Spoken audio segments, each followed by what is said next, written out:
Bismillahirrahmanirrahim. Assalamualaikum warahmatullahi wabarakatuh. Salam sejahtera untuk kita semua. Selamat sore teman-teman, selamat bergabung di akun Instagram @caknursociety. Ini adalah akun resmi yang dikelola oleh NCMS, oleh Nurholis Majid Society. Perkenalkan, saya Rozi, Farhur Razi Majid, yang akan memandu diskusi pada sore hari ini. Tema kita pada sore ini adalah tentang merebut tafsir tentang hijrah. Nah, ini tema yang menarik, tema yang katakanlah tema yang abadi, selalu kita diskusikan, dan selalu ada pencarian dan ada pengetahuan baru dari diskusi kita kali ini. Telah bersama kita Mas Nofrianto Nikahar, beliau adalah menyebut dirinya sebagai pengamat sosial keagamaan. Oke, siap. Pertanyaannya misalnya gini, saya ingin mulai dari satu pertanyaan, apa itu hijrah sebetulnya? Yang hakiki itu apa? Jadi ini kan sebetulnya pertanyaan yang banyak muncul karena ada banyak sekali orang salah kaprah tentang makna hijrah yang sebenarnya. Nah, hijrah itu kan kalau merujuk pada peristiwa Nabi, misalnya ketika Nabi hijrah pergi pindah dari Mekah ke Madinah, itu kan ada membuka ruang peradaban, membuka situasi yang baru. Ketika Nabi hijrah pun itu kan tidak serta-merta mengubah tatanan sosial yang ada, dalam arti menghilangkan, tapi malah itu di situ Nabi menjadi lebih eksklusif, tidak menghilangkan keyakinan, tidak menghilangkan peradaban yang ada, tetapi mengubah menjadi lebih baik. Jadi bagaimana berdampingan dengan yang penduduk yang ada yang sebelumnya, itu kan kira-kira seperti itu. Jadi ada keterbukaan di sana, ada yang positif di sana. Nah, bagaimana sekarang kita memaknai hijrah? Nah, ini yang mau kita elaborasi pada sore hari ini. Nanti Mas Nofri silakan bicara sekitar 20 menit. Mas Nofri nanti ada waktu, kemudian nanti kita lanjutkan dengan tanya jawab sekitar 20 menit sisanya. Silakan Mas Nofri, waktunya. Ya, tadi terima kasih Mas Farhur Razi ya. Tadi pertama ada pertanyaan tentang apa makna dasar daripada hijrah ya. Ini cukup kedengaran atau tidak ini, Mas? Cukup, Mas. Oke. Ya, kalau dari bahasa Arabnya tentu makna dasar daripada hijrah itu adalah at-tarku ya, atau meninggalkan sesuatu gitu. Tapi ada juga ya definisi yang unik sebetulnya dari Al-Azhari namanya, wa aslul muhajarah katanya indal Arab, katanya khurujul badawi min badiyatihi ilal mudun katanya. Jadi asal muasal daripada migrasi ataupun hijrah itu dalam tradisi Arab adalah keluarnya orang Baduy gitu ya, dari kampung Baduinya, dari situasi nomadennya itu ilal mudun katanya, kepada menuju kepada kota gitu. Artinya ada di situ, kalau kita kaitkan dengan apa yang diulas oleh almarhum Nurholis Majid, dia juga mengatakan bahwa etos daripada hijrah itu adalah etos pergi daripada satu nomadisme atau kehidupan yang berpindah-pindah kepada satu kehidupan yang lebih menetap di sebuah kota ataupun polis gitu. Dan Cak Nur bahkan di situ menyatakan mestinya ini adalah pindah kepada Propetopolis katanya, atau kotanya Nabi, hijrah ilal Madinah, Madinah ar-Rasul gitu. Seperti itu Bung Rozi ya. Itu mana dasarnya sekira. Oke. Nah, kalau menyangkut misalnya kalau tadi kita bicara soal makna dasarnya, lalu kemudian kita ingin tarik ke sini sebetulnya, Mas Nofri. Bagaimana sih sebetulnya fenomena hijrah yang ada belakangan ini? Karena banyak orang hijrah itu lebih kepada sisi formalistiknya, ya kan? Yang problem itu kan seperti itu. Lalu kemudian bagaimana sebetulnya makna yang seharusnya? Tadi kan makna asalinya. Kemudian dalam konteks kehidupan sosial seperti apa? Sebetulnya ya, kalau kita komparasikan antara aspek historis dari hijrah di masa Nabi dengan masa kini, mungkin agak-agak beda ya.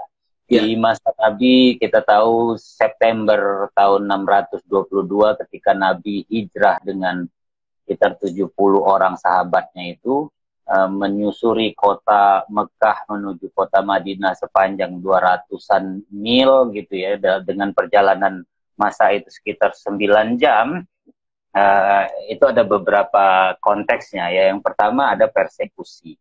Nabi sebagai minoritas di kota Mekah ketika itu mengalami persekusi yang semakin meningkat, apalagi setelah meninggalnya Khadijah, meninggalnya pamannya Abi Thalib yang selama ini menjadi bisa dikatakan sebagai seorang supporter sekaligus protektor ya, sebagai pelindung beliau di kota Mekah.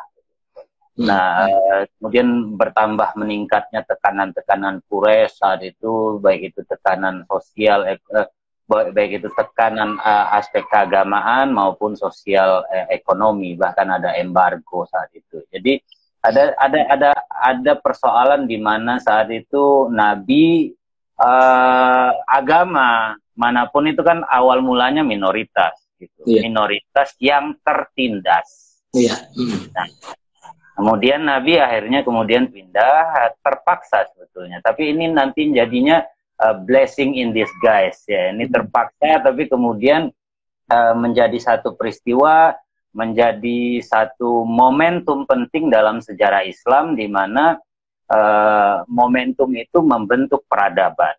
Jadi yang tadinya Islam hanya kecil, minoritas, kemudian tertindas, kemudian tidak punya banyak ruang untuk mengembangkan ajarannya, kemudian pindah ke Madinah, hidup dengan suasana baru. Bahkan ada yang menyebut dari aspek sosial ekonomi, tadinya Mekah itu ekonominya basisnya perdagangan, ketika di Madinah basisnya adalah ekonomi produksi gitu ya, dengan adanya pertanian, hidup menetap dan lain sebagainya. Jadi berbeda. Kalau kita lihat hijrah di masa Nabi itu hijrah dari kehidupan badawah ataupun kehidupan nomadik gitu ya, kehidupan yang serba tidak menentu menuju kepada kehidupan yang lebih kira-kira punya prospek untuk maju dan berubah gitu, untuk membangun suatu tatanan masyarakat di dalam satu kota yang lebih menetap gitu. Jadi itu bedanya. Kalau dulu itu dari tidak established gitu ya, dari kehidupan yang belum mapan, belum kokoh, belum layak, belum terhormat, kemudian pindah menuju satu harapan baru gitu. Nah, kalau sekarang kita banyak melihat orang yang hijrah itu agak kebalik sebetulnya.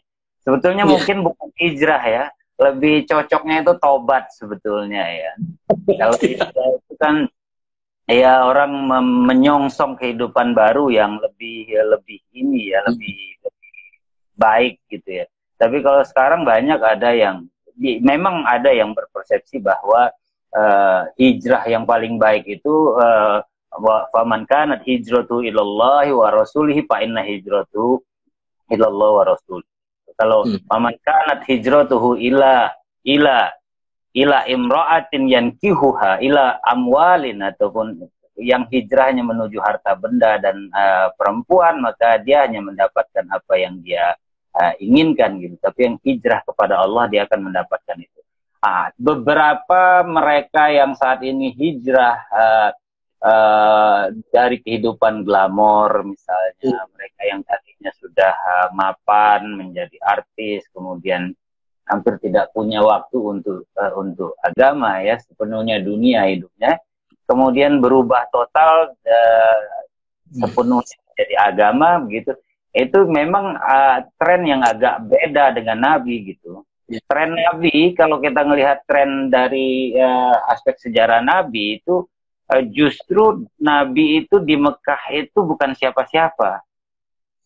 Dia bukan siapa-siapa, dia karirnya belum benar-benar diperhitungkan. Nah, setelah dia di Madinah, baru kemudian karirnya itu diperhitungkan. Dan kalau kita melihat di Madinah, ya, saya pernah menulis satu artikel hijrah dan bagaimana merawat cita-cita gitu ya.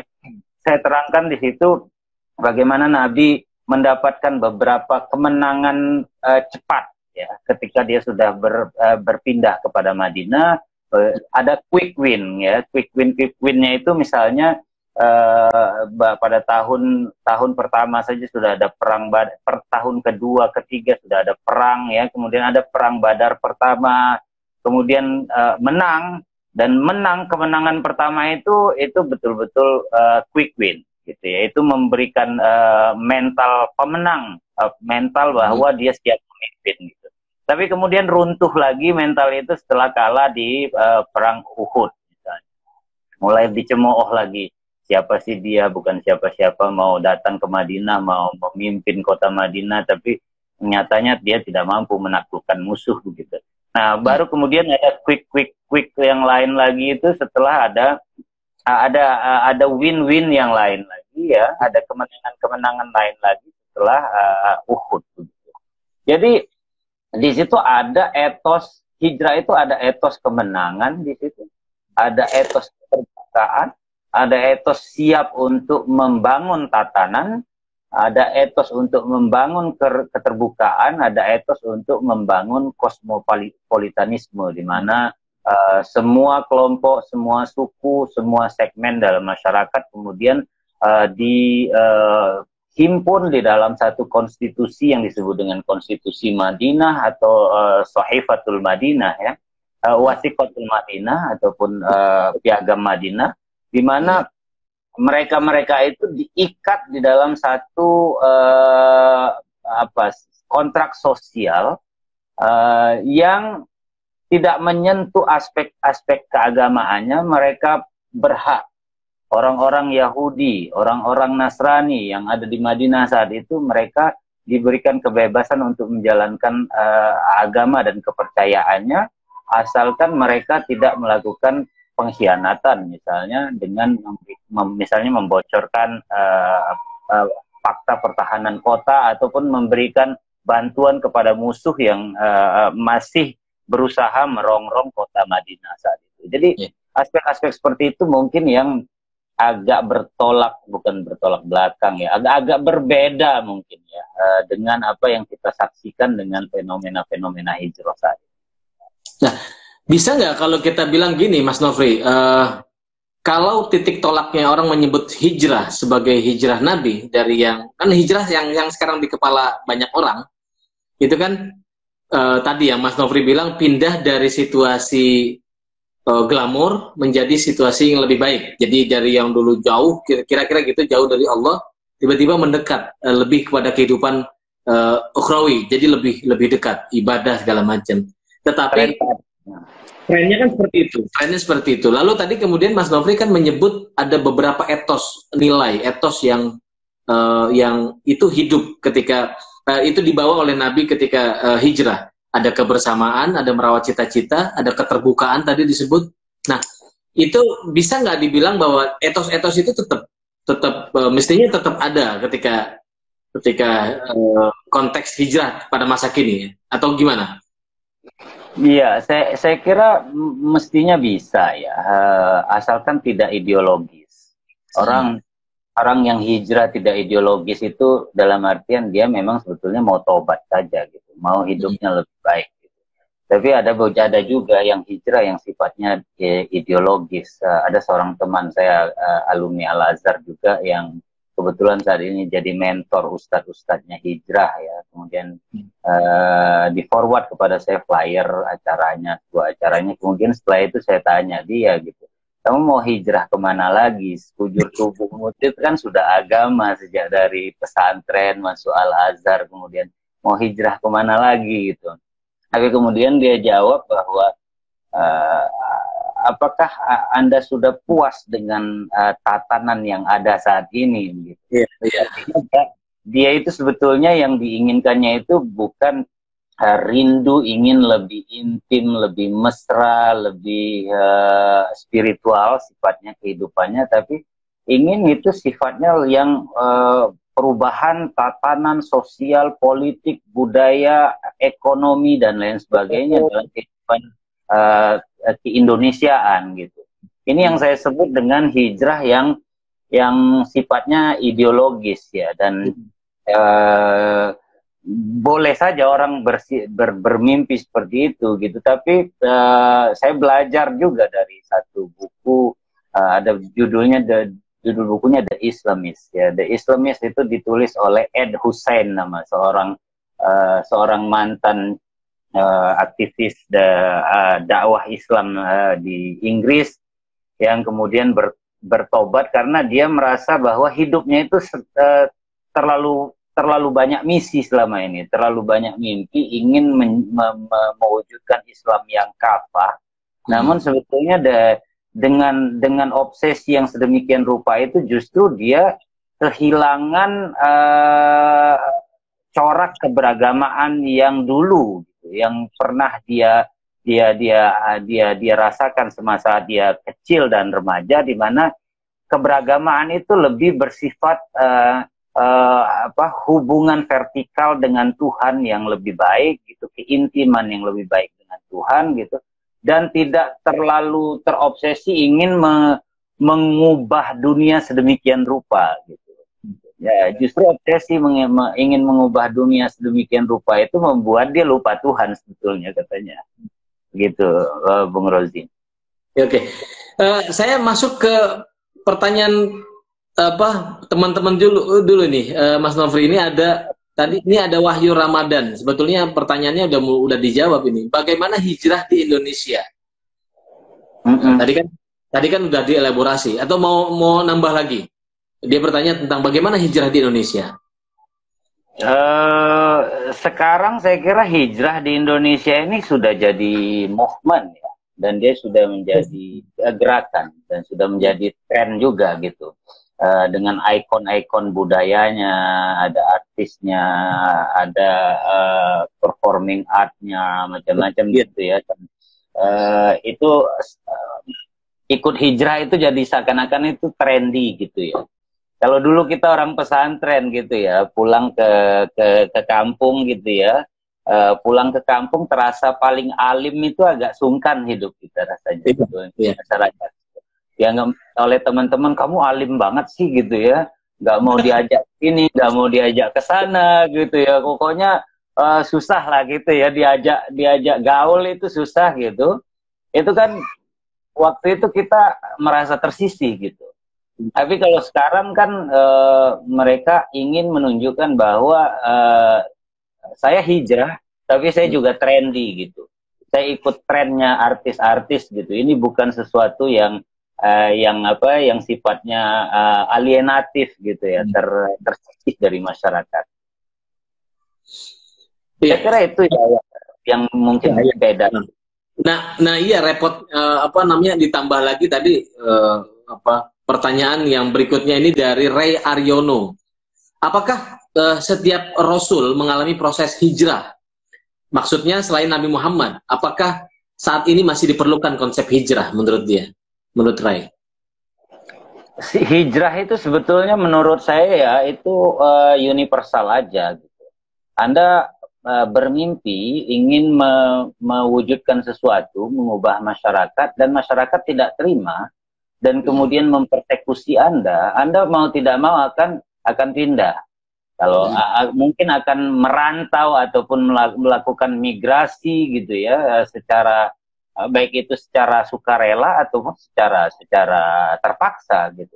Jadi kita melihat juga aspek itu terjadi misalnya pada diri Ibrahim, pada diri Musa, pada diri Yesus sepertinya tidak sampai, karena Yesus itu kan ataupun Isa Al-Masih itu kan dia sebetulnya sangat berani gitu ya menghadapi tatanan yang tiranik. Ketika itu dia mati sekalipun ya nggak apa-apa gitu loh.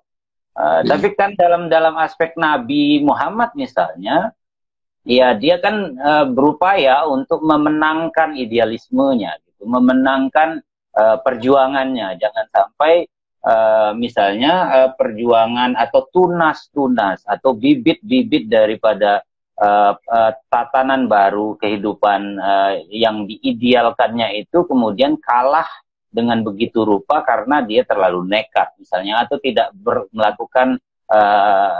melakukannya dalam satu strategi dan taktik yang benar gitu.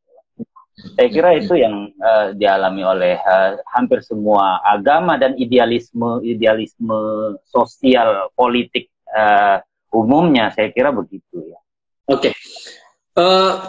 Saya masuk ke pertanyaan berikutnya dari Ida Mutko. Sebagian masyarakat yang hijrah mengubah gaya pakaian dan mengubah pekerjaan dari non-dagang menjadi berdagang, tapi perilaku masih sama saja dan cenderung sombong. Ilmunya paling benar. Bagaimana fenomena ini? Ya, saya nggak tahu ya, orang hijrah itu berubah pakaian perlu atau tidak, sifat lebih sombong atau tidak, kita juga nggak tahu ya, apakah dia lebih sombong atau tidak, atau lebih tawadu atau tidak. Gitu. Yang namanya agama itu kan sebetulnya husnul khuluq. Gitu ya. Yang namanya agama itu adalah akhlak yang baik ataupun etika yang baik. Jadi kalau kita beragama kemudian akhlak kita lebih baik, tutur kata kita lebih baik, itu jauh lebih baik daripada kita misalnya berhijrah kemudian kita menjadi lebih buruk dari aspek interaksi sosial kita gitu. Dan itu ada satu hadis Nabi ya, ketika Nabi haji wada, kemudian dia mengatakan, ala ukhbirukum bil mu'min, katanya. Tidak, kau mau aku kabarkan siapakah seorang mukmin itu, kata Nabi. Simpel sekali. Man amanahun nas ala amwalihim wa anfusihim. Orang mukmin itu adalah orang yang aman orang-orang lain gitu, hartanya, kemudian jiwanya itu merasa aman ketika bersama orang mukmin. Wal muslim, katanya, man saliman nas min lisanihi wa yadihi. Yang namanya muslim itu adalah orang yang orang merasa selamat atau aman gitu dari lisannya ataupun dari ucapannya ataupun dari tindakannya. Gitu ya. Waman al mujahid, mujahid man jahada nafsahu fi taatillah. Yang mujahid adalah orang yang berusaha keras untuk mentaati Allah. Wal muhajir, dan orang yang berhijrah adalah man hajarul khotoya wal dzunub. Orang yang berhijrah daripada dosa ataupun kesalahan-kesalahan masa lampau.